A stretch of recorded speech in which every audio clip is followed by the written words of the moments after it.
Hello and welcome to another jungle video, and in this one we are going to have a look at how the best challenger junglers have climbed in Season 11. Some of them are Grandmaster for now, but will be challenger in no time. The top 50 junglers on Korea, EU West, and North America. We are going to have a look at how many junglers actually are in the top 50 on each leaderboard, and have a look at the comparison there, as well as the champions that they are using and abusing to climb quickly. As we talked about in the video last week, champion pool is really important. However, what's really interesting is the impact the role has on each server and the champions they use to best synergize with everyone around them. So looking through these numbers and the best challenger junglers can give you a good idea of what you need to do in order to climb quickly, and hopefully give you some inspiration and ideas for your own personal gains. And because this video will include a lot of pro players, why not take that a step further with our sponsor for today's video, esportsfantasy.gg. An LEC LCS free-to-play fantasy League of Legends game offering you the chance to draft your own roster and earn points based on their performance. And these points are earned for more than just winning or killing. Gold earned, vision control, and damage healed will all boost your score on the site. Simply pick a squad of 5 starters and 5 subs from both LEC and LCS. Don't worry, after LCS lock-in finishes and the season officially begins, those players will be available as well. You can make changes to your rosters each week and pick a shot caller who scores double points, and of course it's going to be caps. While you can create private leagues for you and your friends, you can also join my league to support the channel and be up for some cool VIP viewing party prizes, as well as a Fnatic keyboard and headset. The link and my league code are in the description below, and I'm looking forward to competing against you all on esportsfantasy.gg.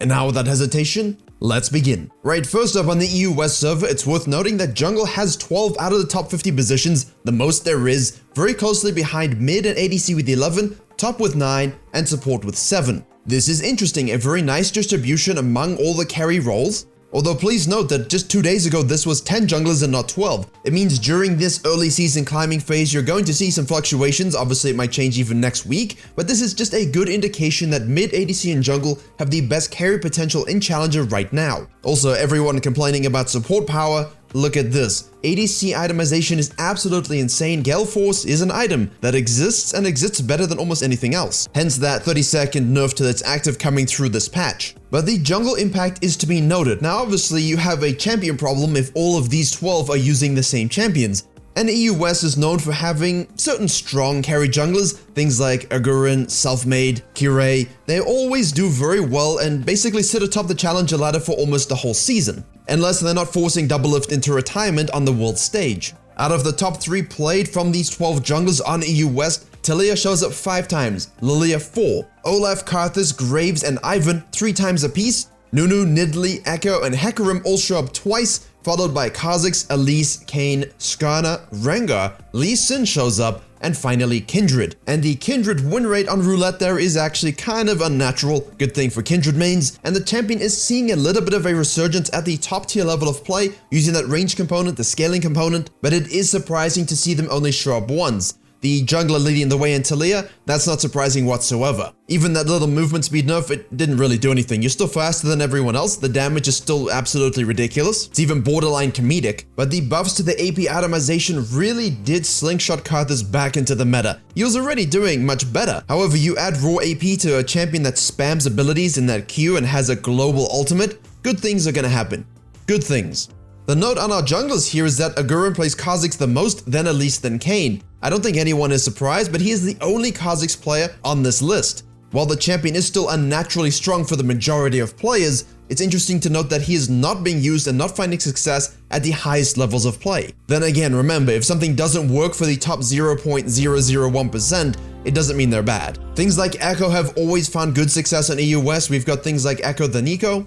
All in all, I see 3 strong carry positions. I see the jungle feeding the mid feeding the jungle, playing around each other, understanding the ADC win conditions with the atomization, a nice variety in jungle champions showing up, 17 total in fact, and really for me the diversity in the champion choices here shows the different playstyles that can find success on the server. If you have a strong ADC to play around, you can do that. If you have a strong mid laner to support, you can pick the Nunu or the Ivan. And if you simply have good laners that give you prio and rotate, you can pick a carry jungler and use that synergy as well. That's something very powerful on EU West, and it's nice to know that I'm on this server, because the jungle diversity is something I love so much. When certain junglers match up better against others, it means in Champion Select you can usually play around with that. It also shows us that we have players that have deep champion pools. If they need to play early game, they can do that. If they need to play scaling like a Karthus, they can do that as well. And what's really surprising to me is that no server in this video will have Ivern. Little bit of a spoiler, but the only time it shows up is on EU West, and it's 3 times. The champion is strong. It requires advanced knowledge of win conditions, good jungle pathing, and understanding who to support. And when you have strong mid laners, strong ADCs on your server, things like an Ivern can really come through heavily. But let's shift to Korea and see how these numbers and the champions change. All of a sudden, instead of 12 junglers, we have 18 out of 50 junglers. Just wow. Top has 9 as well, mid has 5, ADC 8, and support 10. Now let me explain the jungle to support synergy that happens on the server. I do a lot of gameplay reviews on my other channel, and often it's very difficult to find a jungler that 1v9s. If you have a jungle with 80% KP, you click on the match history, you will see a support that has almost or exactly the same kill participation. Roaming is the order of the day, and that probably has negative effects on the mid lane, although it is interesting that it is so much lower than EU West. It shows that we really play around the roaming potential of jungle and support versus jungle and mid, which is something you would see much more often on EU West and maybe even NA. And it's no surprise that Canyon is leading the way with Nidalee, Taliyah, and Graves, but that really isn't just a Canyon thing, because despite having 18 junglers in the top 50 versus 12 in EU West, only 14 unique champions show up versus 17. Remember, this is the total junglers within their top 3 champion pool. Nidalee 14, Taliyah 11, Graves and Lilia 5,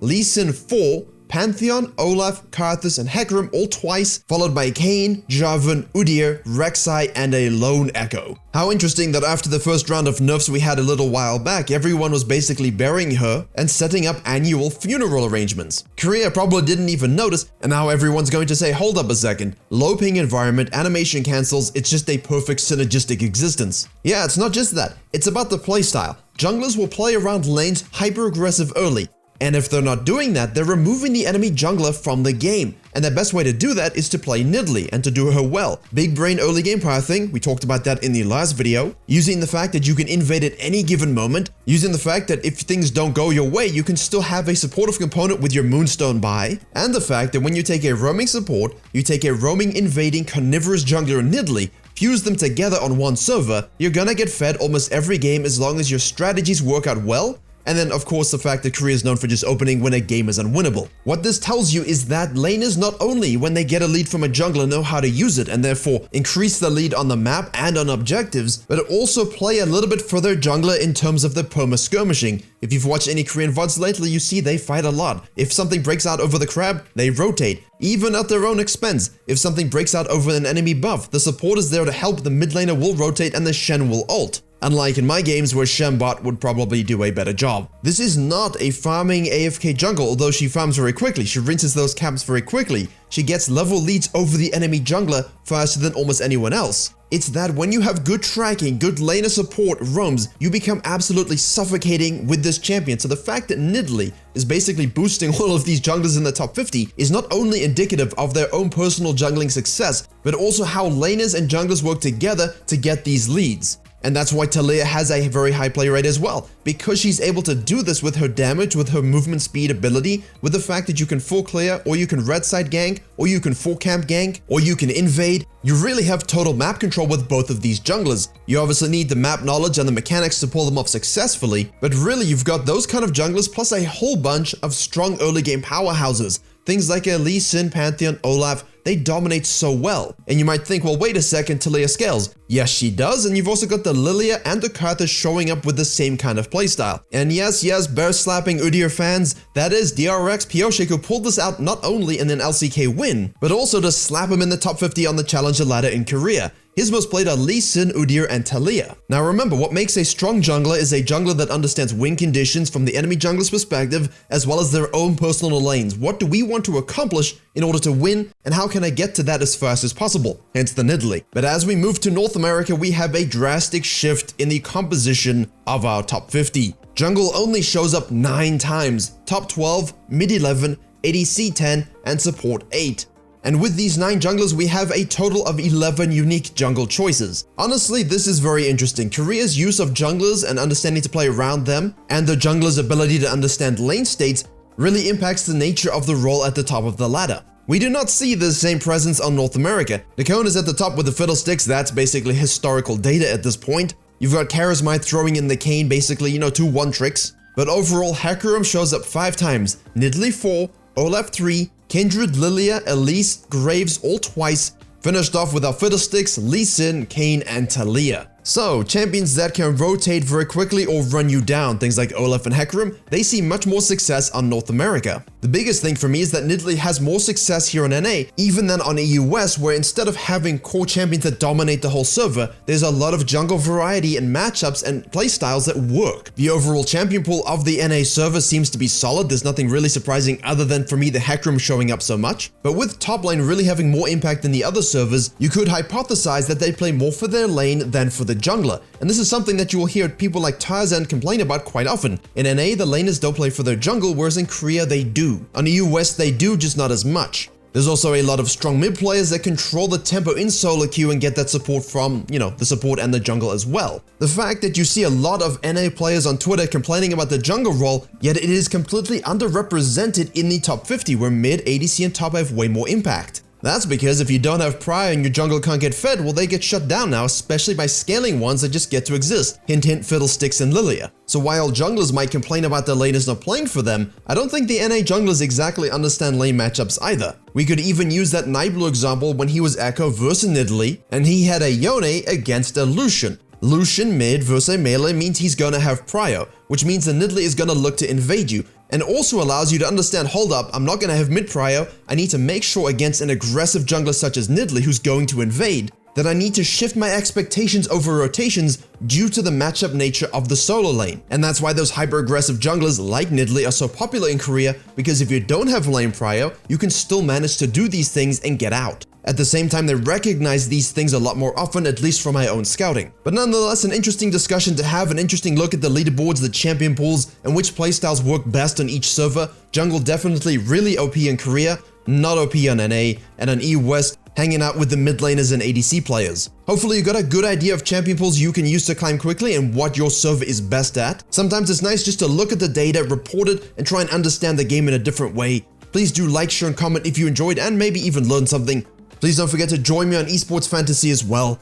Make sure to braid your beards, keep them pretty, and as always, I will see you all in the next tutorial.